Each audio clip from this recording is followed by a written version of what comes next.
नमस्कार दर्शक बंधुगण आज आमे आपणको एपरी तीनटी जिनिस विषय कहवाकू जाउछु जहा आपणको रोसई घरु केबे भी सरीबा उचित होई न थाए। बंधुगण जदि आपणको रोसई घरु एही तीनटी जिनिस गुड़िक सरी जाइछि ताहेले आपणको गरीब एवं कांगाल हेबाकू केही मध्य अटकाई पारिबे नाही।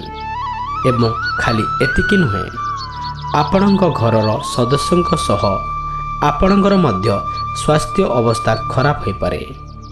यह सहित आपणक व्यापार रे वाणिज्य रे क्षति मध्य घटी पारे।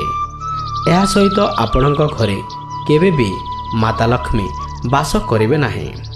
तेबे आसंतु दर्शक बंधु जानिबा एमिति किछि जिनिस विषय रे जहाकू आमे केबे भी भूल रे भी आपणक रोसई घरु सरीबाकू दियंतु नाही।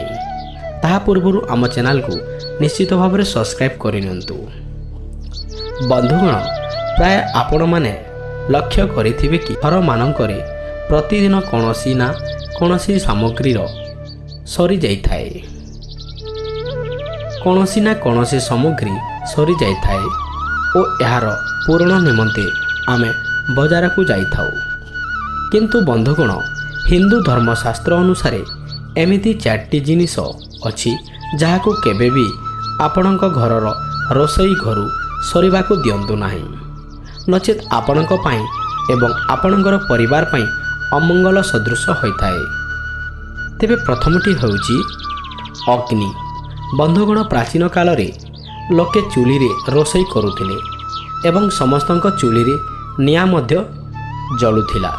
हेले आजिकाली मॉडर्न दुनिया रे समस्तक घरे हीटर गैस द्वारा रोसई हेउची। यह शास्त्र अनुसार अशुभ होइताए कारण आपणक रोसई घरे अग्नि देवता वास करिथांती। किंतु ए हीटर एवं गैस द्वारा रोसई हेबा कारणरू आपणक घरे अग्नि देवता केबे वास करि पारंती नाही। एथिपाई आपणक घर पंचतत्वरु बाहरे रही थाए। किंतु शास्त्र अनुसार आपणको यह मध्य ध्यान रखिबाकू पड़िबो जे आपणक घरु जेपरी केबे भी अग्नि सरीबो नाही। जदि आपणक गैस शेष हेबाकू जाउछि तेबे आपण गैस शेष हेबा पूर्वरु अन्य एक गैस नै आसंतु। अग्नि जेपरी आपणक घरु शेष न हो, नचेत यह आपणक पाई अमंगल होइताए। द्वितीय होउछि खाद्य। बंधुगण आपणक घरु केबे भी हेले खाद्य जिनिस न सरीबा उचित, अर्थात आपणक घरु केबे भी चाउल एवं अटा आदि सामग्री न सरीबा उचित। आपणक घरे खाद्य सरीबा द्वारा राहु और केतु आपणक घरे प्रवेश करिथांती एवं आपण जेते प्रकार उपाय कले मध्य आपणक घर आपणक जीवन रे दरिद्रता केबे भी हटे नाही। तेणु रोसई घरे केबे भी हेले खाद्य जिनिस न सरीबा उचित। जो घरे सबु बेले खाद्य जिनिस भरपूर होई रही थाए सेही घरे मां अन्नपूर्णा वास करिथांती।